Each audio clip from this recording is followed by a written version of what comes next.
Hello all, welcome to another session in AWS. So right now we are dealing with EC2, and in the EC2 service we had worked on instances. So we had launched a Windows instance. In the previous session we launched an Linux instance and we hosted a web page on it. So in continuation to that, in today's session we're going to be launching the instance the same way we had done it in the previous session, but we're going to be making some configurations while launching the instance. So we have something called user data.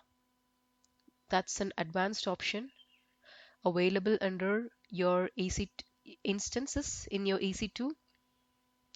So while launching, if you want few of the websites to be launched right when the Linux web server is launching, or we have other AMIs. So if you want it to get parallelly launched along with the instances, then we go ahead with this option.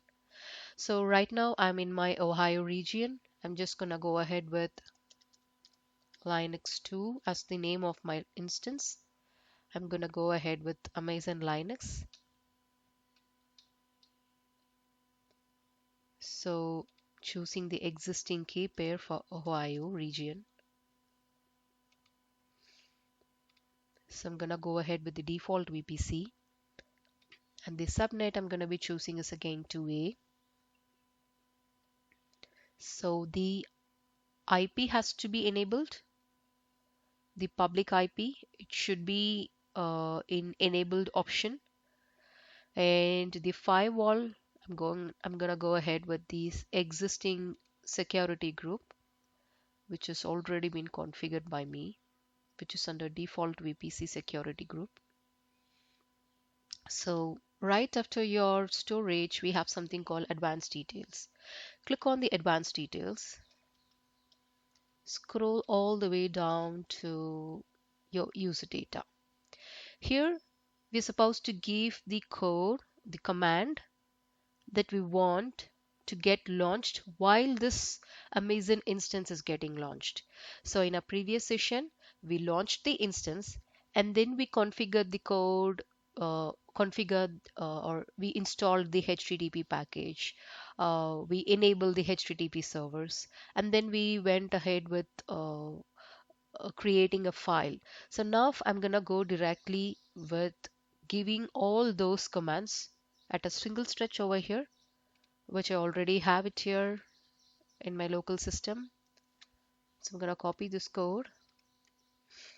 It's gonna have the same set of commands, which is the package manager DNF, which is going to be installing HTTPD and Git and S with further operations. So this is going to start, the command is going to start the HTTP, and the third command is going to enable HTTP, and the fourth command is going to create a directory, and the fifth command is going to pull the website from the GitHub, which I have given here, and it is going to load while the instance is getting launched. So go ahead with launch instance.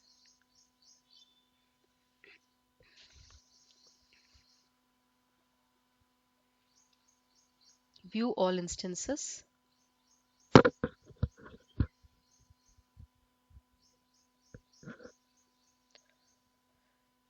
So let's wait for the instance to get initialized to 2x2 pass check.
Okay, so the instance is available for us to connect. Proceed, select the instance, go ahead with connect the instance.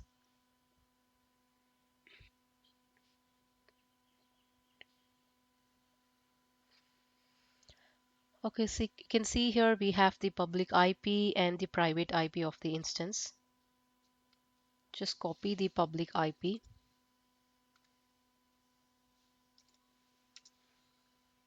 paste it here in a new tab. Yes, the instance is available for us and hence the page is hosted on it for us.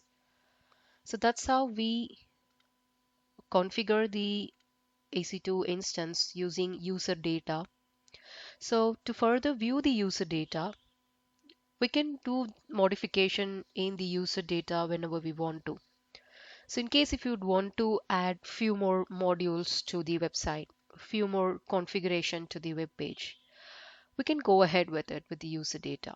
So all we have to do is just click the instance, go to actions. We have something called instance settings here. So click on that, go to edit user data. So we can see the user data which we had configured while launching the instance here. The ID is given, the user data is given, but we wouldn't be able to edit it until we stop the instance. It's like it's like a running car. So if you have to uh, do some modification to the engine of your car, then you may have to stop it for a while, pause it for a while. So let's get back to the instance. Go to instance state, stop the instance, go ahead with stop. So we are still build, which means until an instance is terminated, there are resources which are allocated for the instances that keeps running. Though we are stopping the state of the instance, the allocation that is given for this EC2 instance in the web server, in the data center of AWS is still there, which means the EBS volume is still attached to the instance, and hence we are charged for it. So stopping the instance is still gonna charge us. So we may have to terminate the instance if we are not going to be working on it. So we can see here the instance state is in stopping. So we have to wait for this particular state to change from stopping to stopped. Only then we would be able to do the modification in the user data. So now the instance state is stopped. Now go to actions, instance settings, go to edit user data and go ahead with modifying the user data. So we can even go ahead with importing a file if we already have a data which is stored somewhere, and you can even modify however you want it to. Say I'm just gonna put a comment here, path for the file website. That's the file we are going to host. So go ahead with save. And now the instance is in stop state. So we have to reinitiate it, which means click on the instance, go to the instance state, start the instance.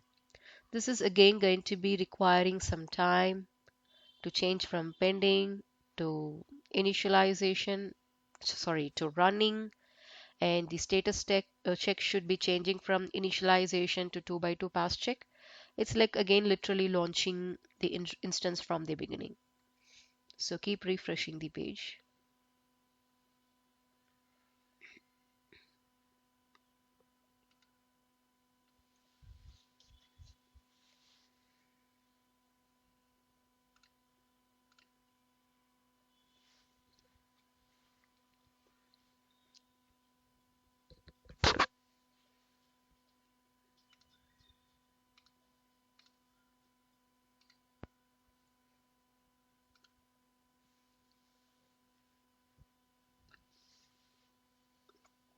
So once the status moves from initialization to 2 by 2 pass check, so then we would be able to access the public IP of the instance and further the website that's hosted on the instance. So that's about user data, modifying user data, and launching a website simultaneously with the instance. So that's it for the today's session. See you all in next session. Thank you.